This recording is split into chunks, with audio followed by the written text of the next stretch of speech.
നമ്മുടെ കുട്ടികളിലെ അക്രമവാസനയുടെ കാരണങ്ങളും പരിഹാരവും ബൈബിൾ വീക്ഷണത്തിൽ എന്ന പഠന പരമ്പരയുടെ 1ാം ഭാഗത്തേക്ക് ഏവർക്കും സ്വാഗതം. വയോധികനെ കൊലപ്പെടുത്തി ആഭരണങ്ങൾ മോഷ്ടിക്കാൻ നിർദ്ദേശം നൽകിയത് കേവലം 13 വയസ്സ് മാത്രം പ്രായമുള്ള ഒരു പെൺകുട്ടി.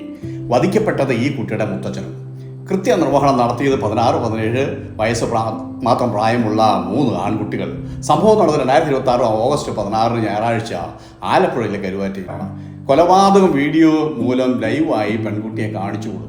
പോലീസിന്റെ ചോദ്യം ചെയ്യലിൽ ഒരു കുറ്റബോധവും ഇല്ലാത്ത വിധമാണ് ഇവർ പോലീസിനോട് പ്രതികരിച്ചത്. രക്ഷപ്പെടാനും ചോദ്യം ചെയ്യലിൽ ഒരുപോലെയുള്ള മൊഴികൾ നൽകാനും മുൻകൂട്ടി ഈ 4 സംഘം പദ്ധതികൾ തയ്യാറാക്കി. ഈയിടെയായി മനുഷ്യ മനസാക്ഷി ഞെട്ടിക്കുന്ന വിധത്തിലുള്ള പല സംഭവങ്ങളും കുട്ടികളിൽ നിന്നും ഉണ്ടാകുക പതിവാണ്. നാം കണ്ടുകൊണ്ടിരിക്കുകയാണ് അതെല്ലാം.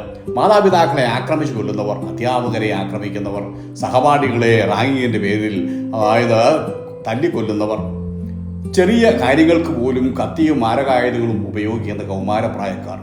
കരുവാറ്റയിൽ നടന്നത് ഒരു നിയമപ്രശ്നം മാത്രമല്ല, ഇത് കുടുംബങ്ങളുടെയും സമൂഹത്തിൻ്റെയും ആത്മീയ ലോകത്തിൻ്റെയും പ്രതിസന്ധിയാണ്.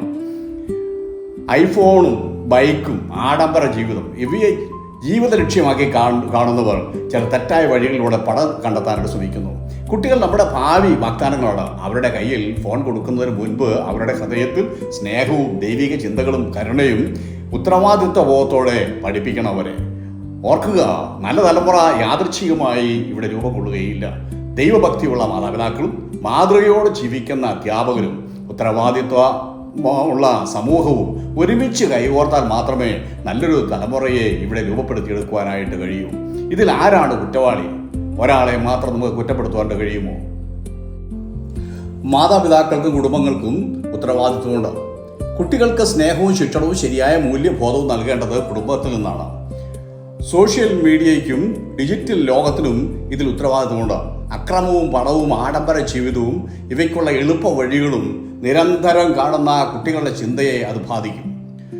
സമൂഹത്തിനും ഉത്തരവാദിത്വമുണ്ട്.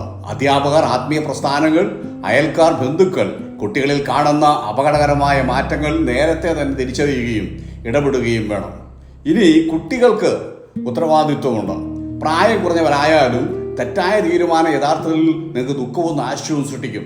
ഭാവി തന്നെ നിങ്ങൾ ഇരുളടഞ്ഞു പോകും. പോലീസ് കേസ് ഉണ്ടായാൽ നിന്റെ പഠനത്തെയും ഭാവിയെയും ബാധിക്കും. മാതാപിതാക്കളുടെയും അധ്യാപകരുടെയും ആത്മീയ ഗുരുക്കന്മാരുടെയും ഉപദേശങ്ങൾ അനുസരിച്ച് ജീവിച്ചാൽ ഒരു നല്ല ഭാവി നിനക്കുണ്ടാവും. ബൈബിൾ പറയുന്നു, അധമമായ സംസർഗം സദാചാരങ്ങളെ ദുഷിപ്പിക്കും. 1 കൊരിന്ത്യർ ലേഖനം 15-33 വാക്യം.